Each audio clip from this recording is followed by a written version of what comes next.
সে বিয়ে করে বউদের কাছ থেকে যৌতুক নিয়ে। 17 মার্চ 2017 সালে বিয়ে হয়েছে। 14 ফেব্রুয়ারি আমার বিয়ে হলো। বাবার বাড়ির ল্যান্ড প্রপার্টি এগুলো তার নামে এগ্রিমেন্ট করে দিতে হবে।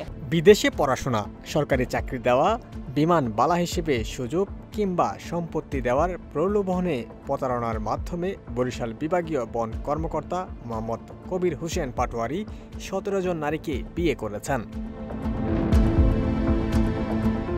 বিয়ের অল্প কিছুদিনের মধ্যেই যৌতুক দাবি ও শারীরিক নির্যাতনের কারণে একে একে তার সংসার ভাঙে। এভাবে ঢাকা, নারায়ণগঞ্জ, খুলনা সহ বিভিন্ন জেলার নারীরা ওই বন কর্মকর্তার প্রতারণার শিকার হয়েছেন। গত বৃহস্পতিবার বরিশাল নগরীর কাশীপুর বন সংরক্ষণ কার্যালয়ের সামনে মানববন্ধন করেন ওই বন কর্মকর্তার স্ত্রী দাবি করা 12 জন নারী।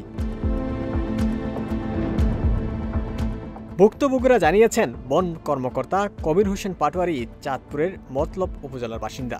তিনি এর আগে ঢাকা, খুলনা, সিরাজগঞ্জ, বাগেরহাট সহ বিভিন্ন জেলায় কর্মরত থাকাকালীন বিয়ের নামে প্রতারণা করেছেন। এভাবে ঢাকার নাজনীন আক্তার শিলা, নারায়ণগঞ্জের সোনিয়া, খুলনার নাসরিন আক্তার দুলন সহ 17 জন নারী তার প্রতারণার শিকার হয়েছেন।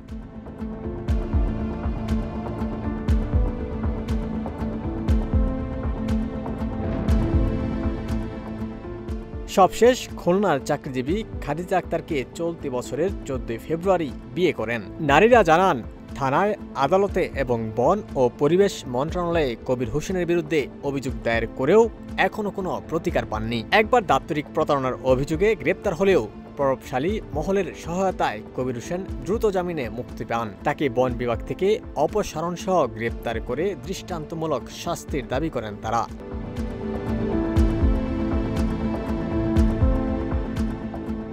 এ বিষয়ে অভিযুক্ত বরিশাল বিভাগীয় বন কর্মকর্তা কবির হোসেন পাটোয়ারির ফোনে একাধিকবার যোগাযোগের চেষ্টা করা হলেও তা বন্ধ থাকায় কোনো বক্তব্য নেওয়া সম্ভব হয়নি। বরিশাল জেলা প্রশাসক মোহাম্মদ দেলোয়ার হোসেন জানান, বন কর্মকর্তার প্রতারণার মাধ্যমে একাধিক বিয়ের বিষয়টি তার জানা নেই।